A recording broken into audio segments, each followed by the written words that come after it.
ముఖ్యమంత్రి కేసీఆర్, మంత్రి కేటీఆర్ సారథ్యంలో వరంగల్ తూర్పు నియోజకవర్గం అభివృద్ధి పదంలో ముందుకు పోతుందని స్థానిక ఎమ్మెల్యే నన్నపనేని నరేందర్ అన్నారు. వరంగల్ శివనగర్ ప్రాంతంలో 60 లక్షల రూపాయలతో నిర్మించిన కార్మిక అభివృద్ధి సంఘం భవనాన్ని ఆయన ప్రారంభించారు.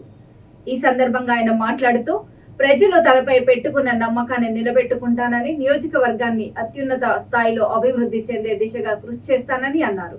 ఈ కార్యక్రమంలో పలువురు నాయకులు, కార్యకర్తలు పాల్గొన్నారు.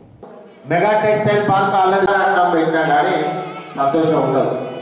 వాళ్ళ నుంచి రెస్పాన్స్ వస్తే సంతోషంగా గట్టిగా చప్పట్లు కొట్టినట్టుకో మళ్ళా కార్మికుడికి మళ్ళీ ఒక 5 ఏళ్ళు గట్టిగా పనిచేస్తారు వాళ్ళు. ఇది మీకు హుషారు బాగా తెలుసుకుంటలేదు మీరు.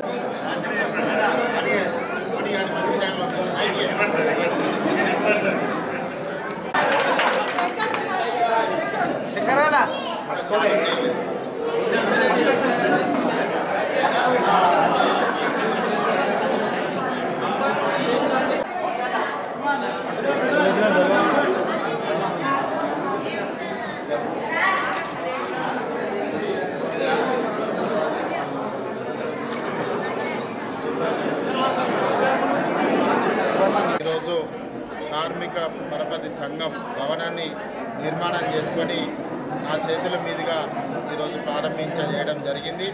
వారికి నేను కృతజ్ఞుడై ఉంటాను. ప్రభుత్వ పరంగా కూడా 30 లక్షల నిధులు వారికి ఈ యొక్క భవనానికి కేటాయించి వినియోగించడం జరిగింది. ఏది ఏమైనా కూడా 100 కోట్ల నిధులతోటి ఈ శివనగర్ అభివృద్ధికి పూనుకోవడం జరిగింది.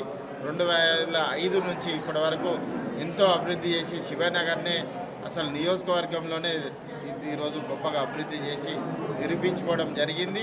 దానిలో భాగంగానే కార్మిక పరపతి సంఘమే కాదు, ఇతర కులాలకు కూడా ఇక్కడ పెద్ద ఎత్తున నిధులు ఇచ్చి దీన్ని అభివృద్ధి చేయడం జరిగింది. కాబట్టి భవిష్యత్ కాలంలో కూడా ఈ నియోజకవర్గం ఈ జిల్లాకే ఒక ఐకాన్గా తీర్చిదిద్దే దిశగా పనిచేస్తాం.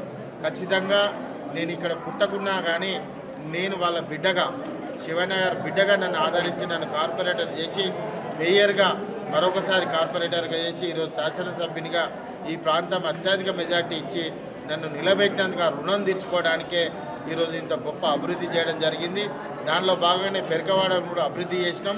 ఈ 2 ఆదర్శంగా తీసుకొని నియోజకవర్గం అంతా కూడా ఇప్పుడు 3,800 కోట్లతోటి ఈ నియోజకవర్గాన్ని అభివృద్ధి చేస్తున్నాం. ఇప్పటి వరకు చరిత్రలో ఈ నియోజకవర్గానికి నిధులు తెచ్చిన నాయకులు లేరు. కేసీఆర్ గారి దయ వల్ల, కేటీఆర్ గారి మాకొక మద్దతు వల్ల ఈరోజు ఇంత పెద్ద ఎత్తున గొప్పగా తీర్చిదిద్దడం జరుగుతుంది. భవిష్యత్తులో కూడా ఇక్కడ పెద్ద ఎత్తున కంపెనీలు కూడా తీసుకొస్తాం. ఖచ్చితంగా అవి నిలబెడతాం. ఇక్కడ ఉన్నటువంటి యువతకు ఉపాధి కల్పిస్తామని కూడా చెప్పడం జరుగుతుంది. జై తెలంగాణ, జై కేసీఆర్, జై కేటీఆర్.